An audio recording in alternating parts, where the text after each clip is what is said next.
عندك يا هارون. ارجع يا هارون وبلاش تروح دلوك ناحية بيت البنا. يا عمدة، الميت الحر يسيب لحمه ودمه ويرجع. قصدنا الكرامة، ومش كل الطرق توصل يا عمدة.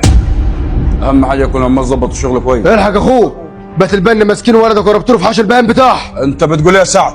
ولدك مسكوه عشاء في الليل وبنط البيت عشان يدخل على بيته. أنت اتجنيت يا سعد؟ كلام مين اللي بتقوله ده؟ أنا ولدي ما يعملش كده. البلد كلها ما لها سيره غير عملة ولدك يا هارون. خبر ايه يا عم؟ انت مصدق كلام الناس ومكدب ربيت اخوك ولا ايه؟ مش مكدب يا مغاور، بس لما اخوك مظلوم اللي موديه عند بيت البنا في نصاص الليل. قصر يا سعد، لو طلع ولدي عمل اللي بتقول عليه يبقى اللي عملوه فيه بيت البنكم واللي هعملوا فيه بيدكم تاني. يبقى نجهز السلاح والرجاله ونروح نجيب ولدنا من عنديهم. هو ده اللي لازم يحصل يا عم. اكتم منك ليه؟ مفيش راجل يطلع من بيته ولا عصايه تتحرك من مطرحها غير لما نتاكد ونتبين. يا ايها الذين امنوا ان جاءكم فاسق بنبأ فتبينوا ان تصيبوا قوما بجهاله فتصبحوا على ما فعلتم نادمين. يعني ايه يا هارون؟ مغاوري، يا ابوه تطلع قدامنا على دوار العمده وتبلغ اني جاي له ورايح بيه عند بيت البنا. ماشي يا ابوه. يا اخوي اكتم وتعالى معاي.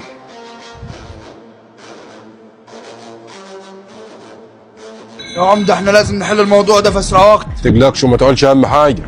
عندك يا هارون. ارجع يا هارون وبلاش تروح دلوك ناحية بيت البنا. يا عمده، الميت الحر يسيب لحمه ودمه ويرجع. قصدنا الكرامة، ومش كل الطرق توصل يا عمده. عندك حق يا هارون، يلا بينا.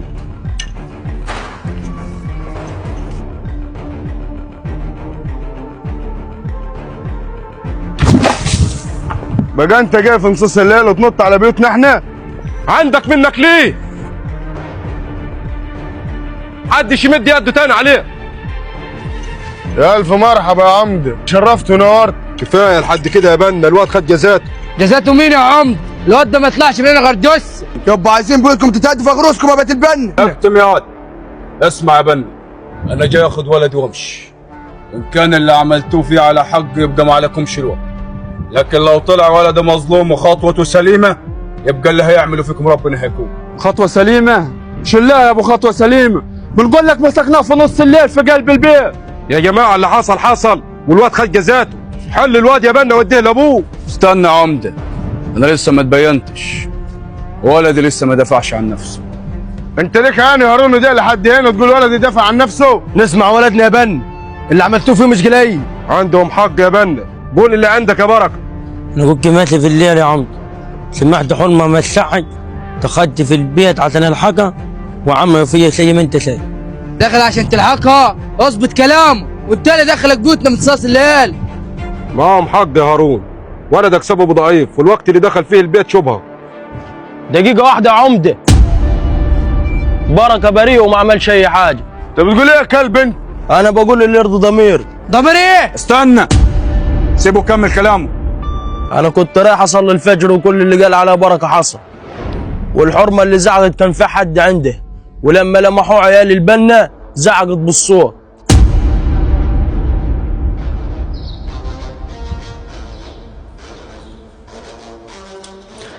اللهم لك الحمد،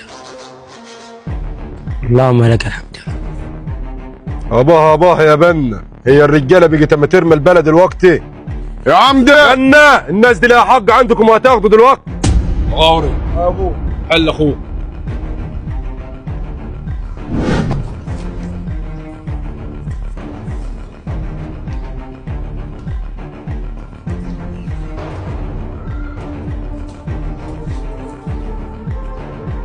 ايه اللي يرضيك يا هارون؟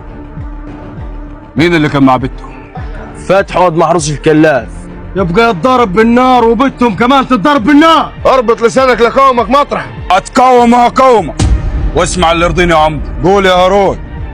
البت بنتهم والكلاف ود ابوه، واحنا اللي خصنا ولدي، وانا عايز الجلابيه بتاعت ولدي.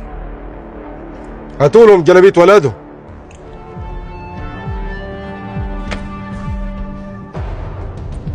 الجلابيه دي نظيفه يا عمده، تتكوى وتتعلق على بيتهم لحد ما تدوب. كان برد من نفوخك طار. الكلام ده على جثتنا. انا قلت اللي يرد كرامتنا ويرفع راسنا. الكلام ده تقيل يا هارون. خلاص يبقى ولد عندهم وليا قتيل. يعني ايه هارون؟